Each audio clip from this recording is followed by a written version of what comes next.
This lesson will be talking about different concepts in geometry. There are a lot of them. We'll only be doing just a few. So the first one we'll be talking about is the Pythagorean theorem. This is a theorem that will allow us to find two sides of a right triangle if we know the third side. So in the example that I am showing, a right triangle is a triangle that has one right angle. The side that's opposite the right angle is called the hypotenuse. Generally, we label that with the letter C. The other two sides are called legs, and it doesn't matter which is the A and which is the B, but we label those. And the Pythagorean theorem is the theorem that says the square of A plus the square of B is equal to the square of C. So the square of the hypotenuse is equal to the sum of the squares of the two legs, and this is called the Pythagorean theorem. We can use this to find one missing side. We have to be given two sides, and the third side can be found. So again, we can know the length of any two, and we can find the third side. So for this example, I'm given 10 on one of the legs. The hypotenuse, which is opposite the right angle, is given as 12, and the other leg is missing. Sometimes we will get an exact answer, but sometimes we'll have to get an approximation, and we can approximate the decimal to any amount of places we want. Usually it will be given in the problem how many decimal places you want to approximate to. So for this problem, we are going to be using the 10 for one of the legs, and we can use that for A. The hypotenuse was the 12, so we have to use that for the C, and the third side was the missing side, when that was the other leg, and we'll use that for the B. So when we substitute in, we'll get 10 squared plus the B squared equals 12 squared. In this problem then, we will square first. So if I square the 10, I will get 100. And if I square the 12, I will get 144. After that, I will subtract the 100 from both sides, and I will get B squared equals 44. If the 44 was a perfect square, something like 9, 36, 64, I would be able to take the square root of that and get an answer that is an integer. But since 44 is not a perfect square, when I take the square root of both sides, I am not able to find an exact answer for this. So the best I can do is approximate the square root of 44. And again, you will be told how many decimal places to approximate that to. Next, we'll talk about some geometry formulas. So again, some area and circumference. Two that are important for this lesson are parallelogram. The formula for the area of a parallelogram is the base times the height. In a parallelogram, the height is not one of the sides. It is the distance between the two bases. So if we use the horizontal lower part as our base, the height will be the vertical distance between the top and the bottom base. Another one that will be important is a trapezoid. A trapezoid is not a parallelogram. It only has one pair of parallel sides, as opposed to a parallelogram that has two pairs of parallel sides. In a trapezoid, you take 1/2 the height. The height again is the distance between the bases, and then times the sum of the two bases, which in this case are two different numbers. So again, the area of a parallelogram is just the base times the height. By the way, that is the exact same formula as the area of a rectangle. So I don't have an example of an area of a rectangle on this slide, but it is the exact same formula.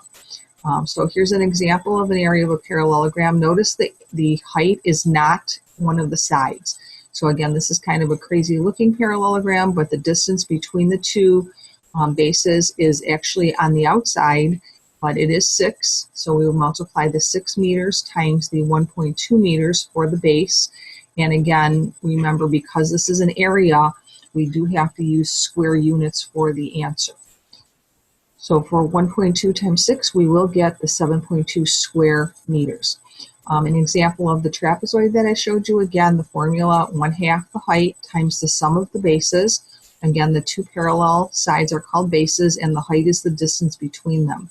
So again, here's an example, the two bases being 12 and 18, and the height is 7. So again, if I substitute that in, notice there is a parenthesis in this problem, so we would want to do the inside of the parenthesis first. So 12 and 18 is 30, and then you would multiply the 7 times the 30 and divide that by 2. If you choose to cancel, you may. If not, you can multiply that out and divide it out at the end. Again, this is an area, so again, we're working in square units, and in this case, it was square centimeters. The last thing we'll talk about today are circles. So again, a circle, remember, is a set of points that are the same distance from a point called the center. There are two important lines in a circle. One is the diameter, which is the distance across the circle through the center. It's the length of a chord. And the radius is the distance from the center to any point on the circle. So the radius is going to always be half of the diameter, or the diameter is 2 times the radius. So here's an example. If I know the radius or the diameter, I can find the other one. So in this case, the diameter was given as 12. And since the radius is half the diameter, we can divide that by 2 to get 6 meters for the radius. Another important formula for the circle is the circumference. The circumference is just the distance around the circle. In a general polygon, the distance around is called perimeter, and any perimeter we can find by adding the sides. But a circle does not have sides, so in a circle we would have to use the formula circumference equals pi times the diameter. Now, pi is an irrational number, so you either can leave the pi in your answer, or you can use an approximation for pi. In general, we use 3.14 as the approximation, but it is actually an irrational number, which means the approximation is only as good as we want it to be. So we can go to 2 decimal places, 3, 4, as many as we want. Pi can also be left in the answer. Notice in this one we are given the diameter. If we were given the radius, we could double that to get the diameter that we need.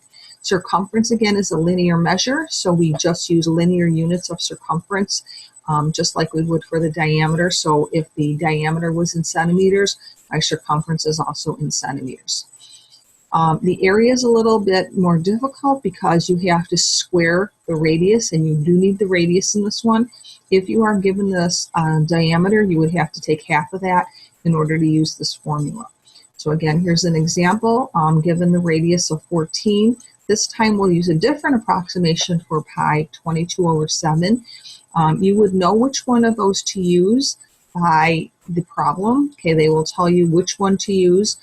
If it does say to round it to a certain number of decimal places, then I would go with the decimal approximation, which is a 3.14. So again, in this problem, I'm doing pi times r squared. Again, r squared means to multiply r times r. So in this case, I will do the 22/7 for pi, multiply that by 14 times 14. And again, if we choose to, we can cancel the 7s into the 7 that's in the denominator and multiply the answers together. If you don't want to cancel, you can wait and divide it out at the end. Just a little note there, when they say r squared, it doesn't mean 2 times the radius. It means to actually multiply the radius by itself. Thank you for listening to this lesson.